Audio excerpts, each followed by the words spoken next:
Hello friends, जून 2020 मध्ये जी परीक्षा झाली होती पेपर 1, आपण या ठिकाणी पेपर 1 पाहत आहोत. त्यामधील सेट ए, त्यामधील EVS म्हणजे एन्व्हायरमेंटल सायन्सचे आपण प्रश्न या ठिकाणी पाहत आहोत. प्रत्येक प्रश्नपत्रिकेमध्ये 5 MCQ असतात. तर आपण या ठिकाणी आता पाहूयात.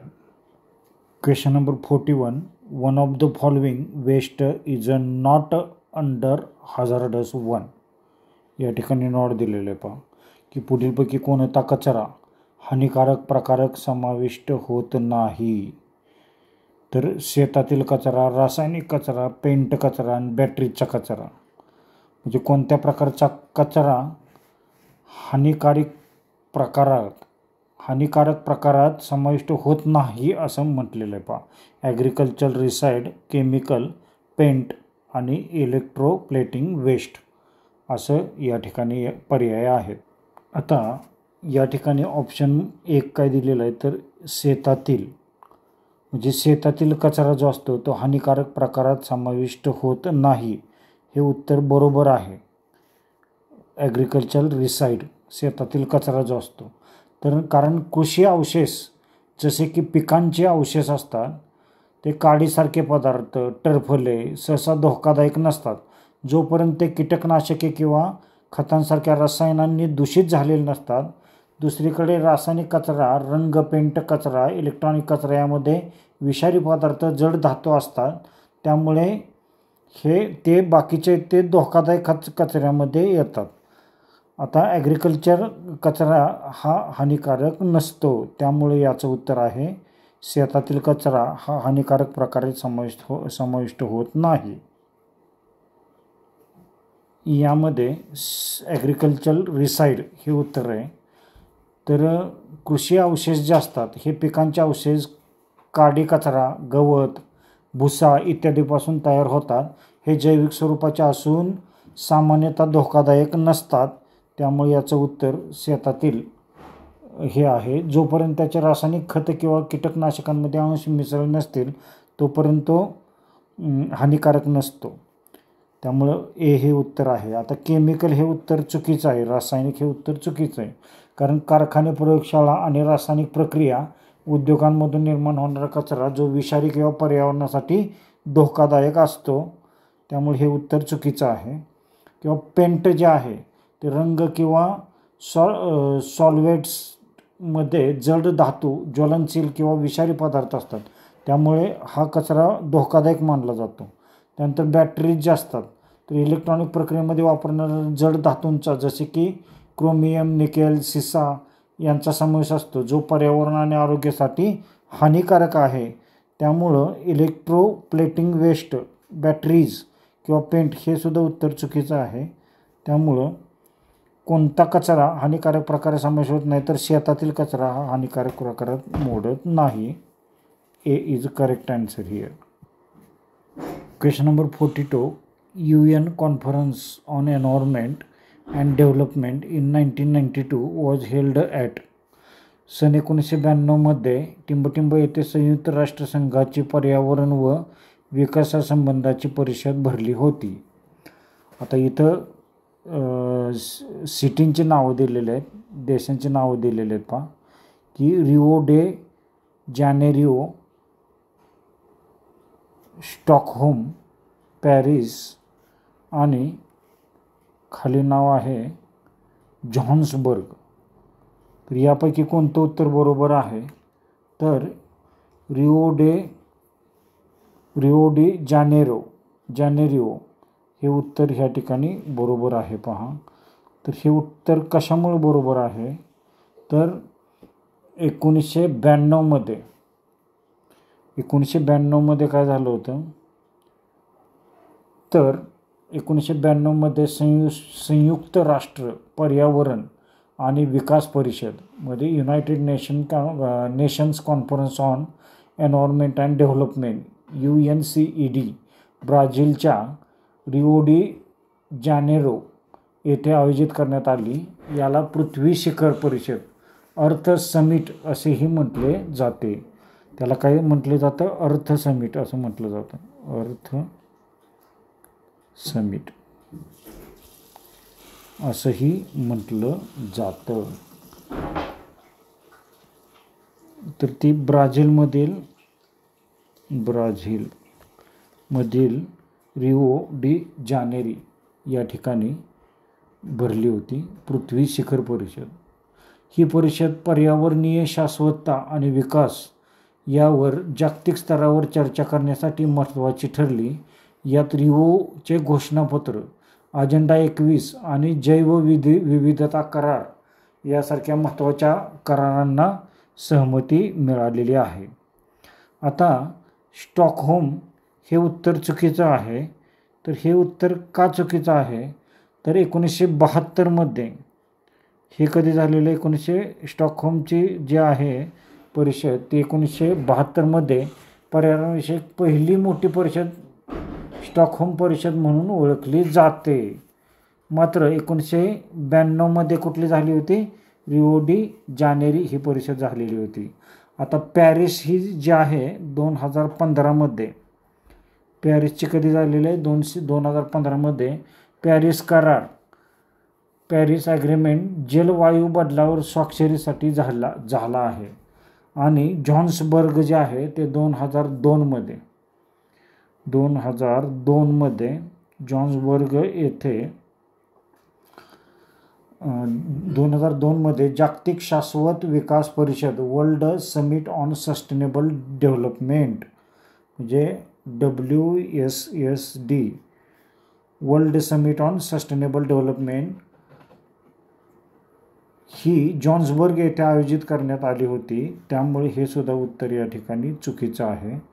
त्यामुळं ब्राझील रिओ डी जानेरिओ हे या ठिकाणी 1992मध्ये संयुक्त राष्ट्रसंघाने जी पर्यावरण विकासासंबंधीची परिषद भरली होती ते कुठे भरली होती, तर रिओ डी जानेरो 1992मध्ये ही परिषद भरली होती. आणि हे उत्तर बरोबर आहे.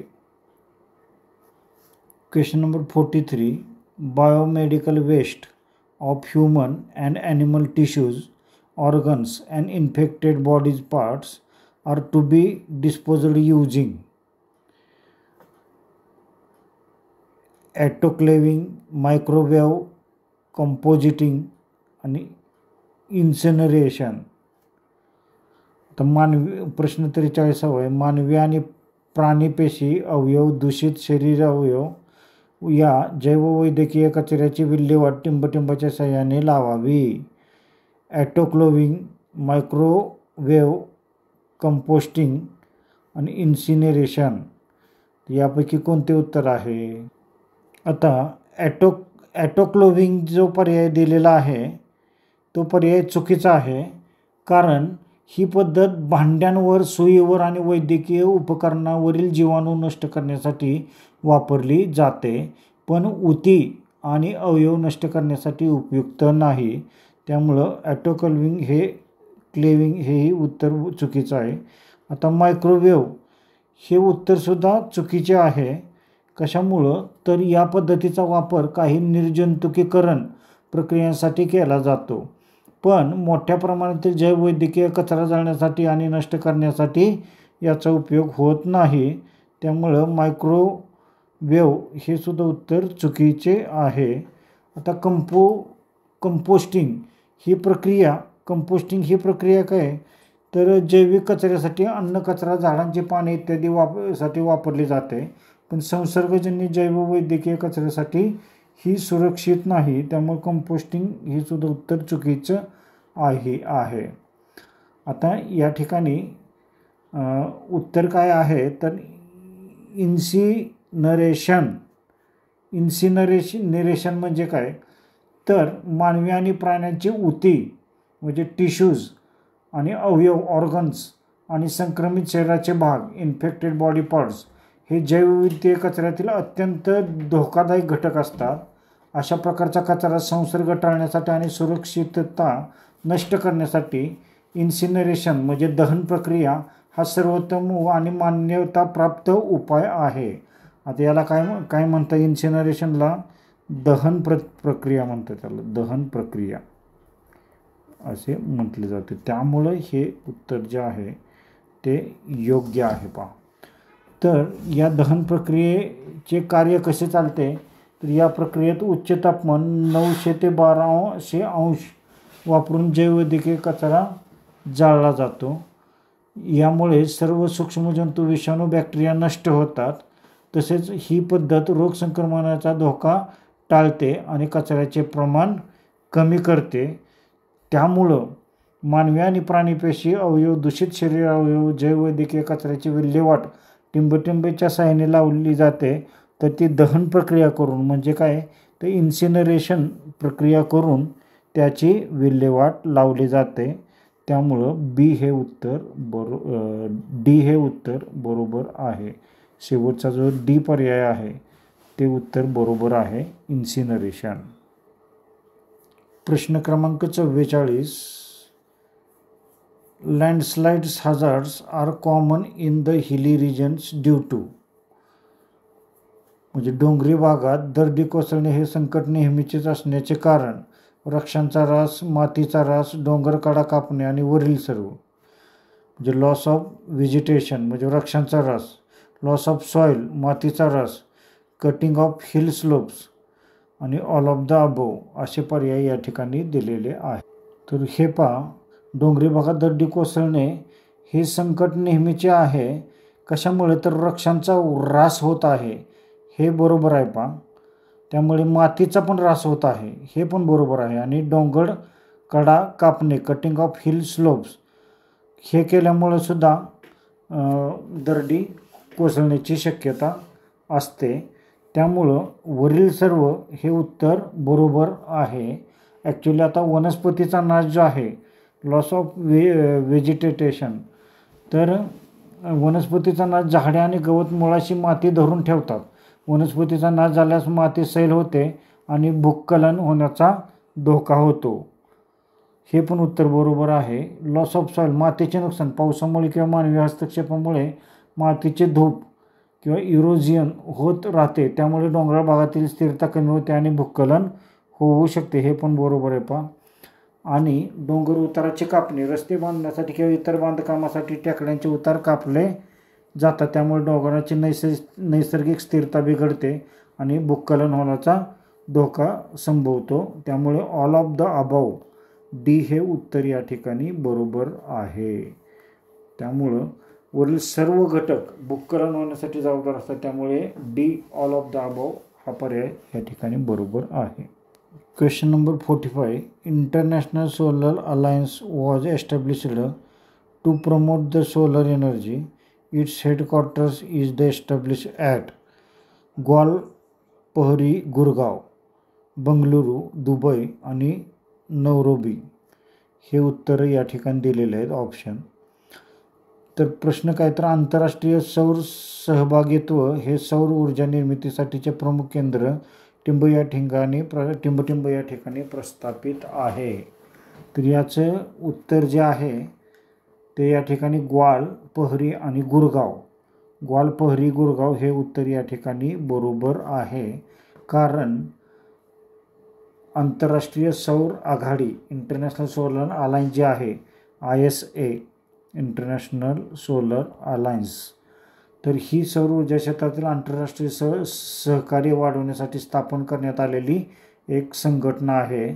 तर ती कधी संघटना स्थापन झालेली आहे, 30 नोव्हेंबर 2015. किती, 30/11/2015 साली ही संघटना स्थापन झालेली आहे. आता पॅरिस हवामान परिषदेदरम्यान ही झाली होती आणि त्याचे मुख्यालय जे आहे ते ग्वाल, पहरी आणि गुरगाव हे त्याचे हरियाणा, भारतामधील हे मुख्यालय आहे. आता सुरुवातीला सदस्य देश कोणते होते, तर भारत आणि फ्रान्स यांच्या पुढाकाराने आघाडी सुरू करण्यात आली होती. म्हणजे भारत आणि फ्रान्स.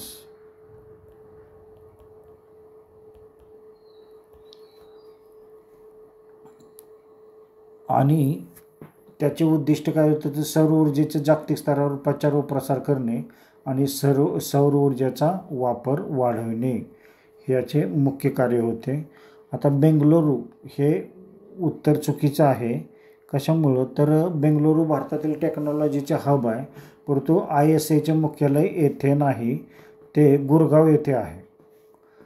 आता दुबई हे सुद्धा मध्य पूर्वेतील एक महत्त्वाचा ऊर्जा केंद्र आहे, पण ISAचे मुख्यालय येथे नाही. कुठं आहे? गुरगाव येथे आहे. आता नैरोबी काय येतं? UNEP. नैरोबीला काय येतं? UNEP आहे.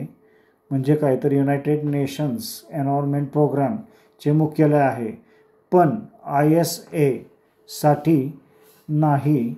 म्हणजे काय तर आंतरराष्ट्रीय सौर सहभागित्व सौर ऊर्जा निर्मितीचे प्रमुख केंद्र जे आहे ते गुरगाव, हरियाणा, भारत या ठिकाणी प्रस्थापित केलेले आहे. याचं करेक्ट उत्तर आहे ए. हे याचं करेक्ट उत्तर आहे.